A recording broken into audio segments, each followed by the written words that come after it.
Welcome to Miss Kali Vlog. Tara't samahan niyo akong pakinggan ang unang kabanata ng ating story. Isang gabi na naginip ako.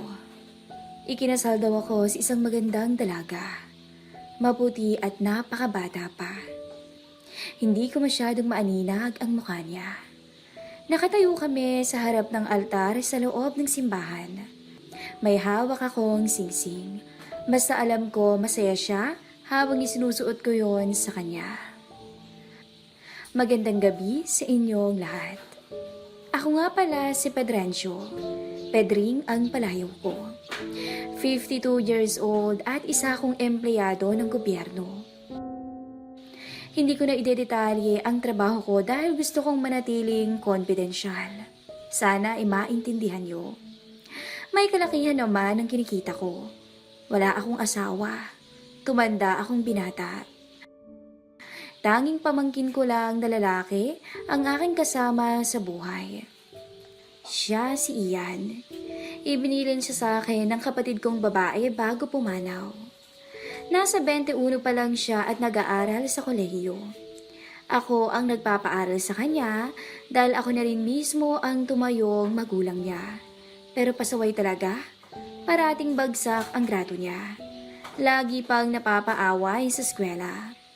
May pagkakataon din na nahuli ko siyang nagdadala ng babae sa bahay. Sa kwarto niya. Ang pinakamatindi at ikinagalit ko lang talaga ay yung nahuli ko siyang gumagamit. Sinaway ko siya at pinagalitan ng husto. Okay lang sa akin na basagulero siya at babaero, pero wag na wag lang siyang gumamit ng ipinagbabawal na gamot. Oo, minsan masasabi kong naging konsentidor akong tiyuhin kasi mahal na mahal ko siya. Para ko na rin kasi siyang tunay na anak dahil ako ang nagpalaki sa kanya. Pero may nangyari talaga na hindi namin inaasahan. Isang gabi, nasa sala ako noon. Nakahiga sa sofa habang nanunood ng TV. Umuwi siya galing eskwela. May kasama siyang babae. Maganda, maputi, sexy. Mahaba ang buhok at chinita. Batang-bata pa. Nakita ko ang lungkot ng mukha nila. Biniro ko siya. Sabi ko "Oh, bago mo na namang girlfriend." Hindi siya sumagot. Nakayuko lang siya pati yung girlfriend niya. Inakala kong pagod lang sila. Bumangon ako at naghanda ng makakain. Tsaka sinabi kong umupo na sila at nang makakain na. Naupo sila pero halatang walang gana. Doon ko naisip na may problema nga sila. Tinanong ko kung anong problema kasi ang lulungkot ng pagmumukha nila. Sabi ng pamangkin ko, buntis daw yung babae. Si Ina, mga 2 buwan na. Tang-ina, bakit hindi ko nagkontrol muna? Ang babata niyo pa, sabi ko. Umiyak yung babae, naghagulgol ng husto. O iha, alam na ba to ng magulang mo? Ilang taon ka na ba? Tanong ko sa magandang dalaga. Hindi sumagot si Ina. Nakayuko lang at patuloy sa pag-iyak. Sabi ng pamangkin ko, 19 anyos na raw siya. Alam na raw ng pamilya niya at pinalayas daw siya nung malaman nilang nagdadalang tao to. Napamura ako sa gulat. Anak nila, pinalayas nila? Ganun na ba talaga ang mamagulang ngayon? Alam ko hindi lahat pero ang ganda-ganda ng anak nila. Nabuntis lang ipinalayas na agad. Napabuntong hininga ko. Kumunot noo at nag-isip ako ng malalim habang nakatingin sa kanilang dalawa. Pwede siyang tumira dito. Total dalawa lang naman tayo dito. Doon kayo sa kwarto mo. At pagkasabi ko noon, kahit naluluha pa ay ngumiti na si Ina at nagpasalamat. Hindi ko pwedeng pabayaan ang pamangkin ko. Sa isip-isip ko. Lumipas ang mga buwan, naging okay naman ang pamamalagi ni Ina sa bahay. Masipag na dalaga at siya ang nag-aasikaso sa bahay. Naglilinis at naglalaba ng mga damit namin ni Ian. Habang nasa trabaho ako, si Ian naman ay nagpatuloy sa pag-aaral.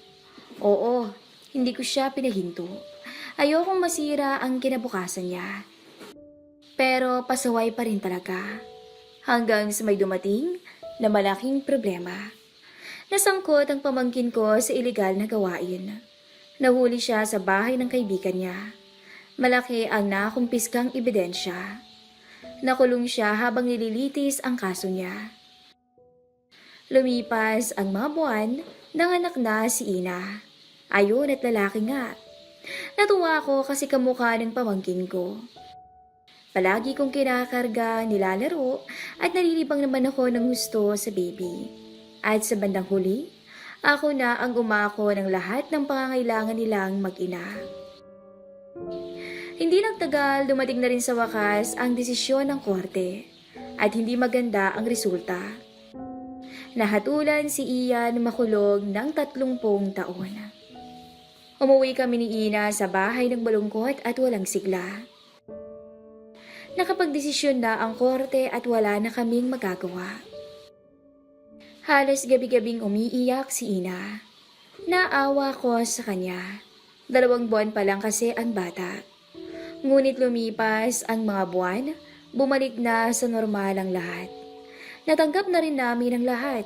Wala na kaming magagawa, kundi dalawin sa kulungan at maghintay sa paglaya ng aking pamangkin. Pero may pangyayari na nagpabago sa buhay namin ni Ina. Nakita ko siya isang beses, 11:00 ng gabi.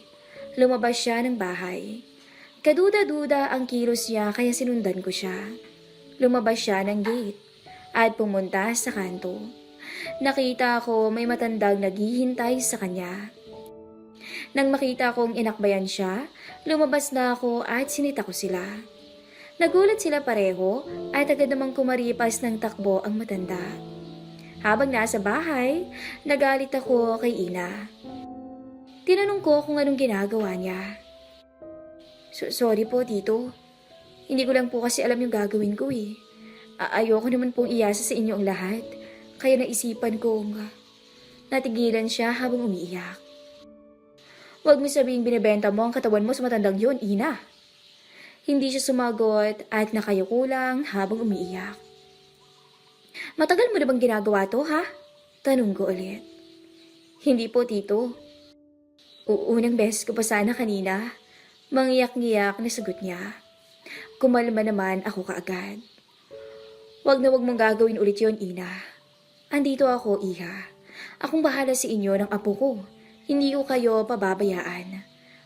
Mahal ko kayo pareho katulad ng pamangkin ko. Dahil sa sinabi kong yun, humingi ng kapatawaran si Ina at nagpasalamat.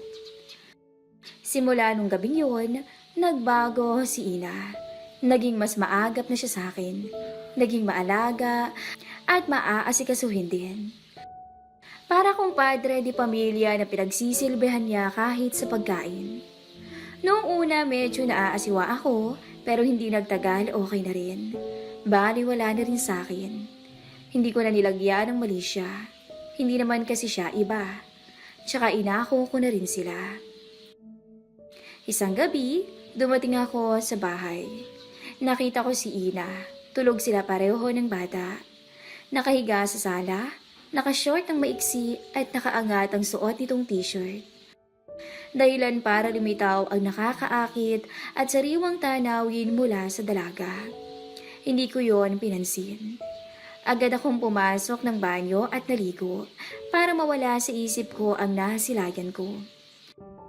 Pero aminado ko, nadala ako ng gusto sa aking nakita. Pagkatapos naming maghapunan, pumasok na ako sa kwarto at nagpahinga. Mga alauna ng madaling araw, nagising ako. May narinig akong konting ingay. Mga pigil na boses na hindi ko maintindihan. Lumabas ako ng kwarto. Narinig kong nagmumula yon sa banyo. Dahan-dahan akong lumapit. Hindi ito nakalak dahil siguro akala niya tulog na rin ako sa oras na yon. Dumungaw ako ng palihim sa pintuan at nabigla ako sa aking nasilayan. Si Ina ay nakaupo sa inodoro. Nakapatong ang isang binti at nakalihis ang manipis na underwear pagilid. Humaplo si Ina sa kanyang leeg paibaba at pababa pa. Halos himatayin ako nang masaksihan ko kung paano tugunan ng dalaga ang kanyang pangangailangan.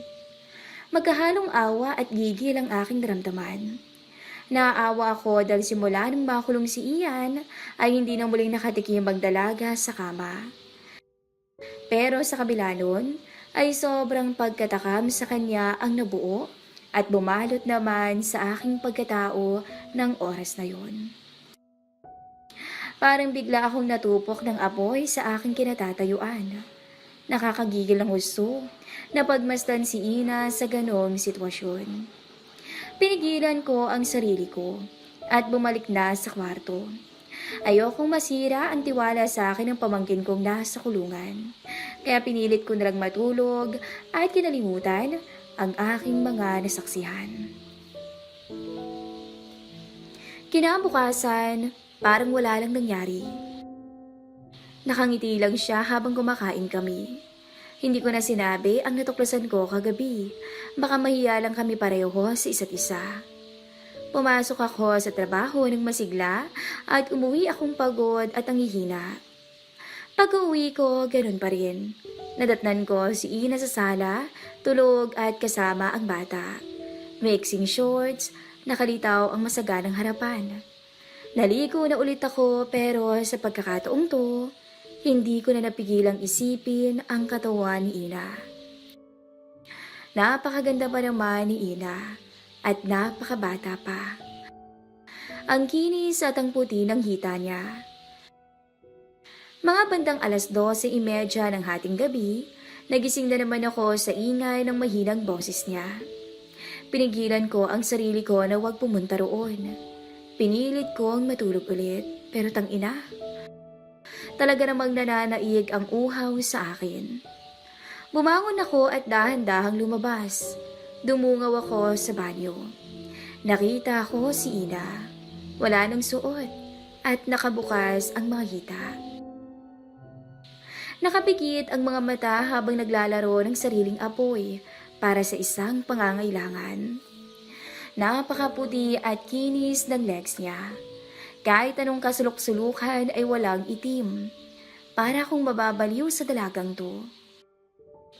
Hindi ko na malayang unti-unti na pala akong napahaplos sa loob ng shorts ko. Tinablan ako ng gusto sa kagandahan niya. Sa sobrang sabik ko, nawala ako sa balanse. Napatukod ako sa pinto ng banyo. Pero bago bumukas ang pinto, nakaalis na ako at mabilis na bumalik sa aking silid. Lagot. Nahuli kaya ako ni Ina? Kabado kong tanong sa isipan ko. Abangan po natin ang susunod na kabanata ng ating story.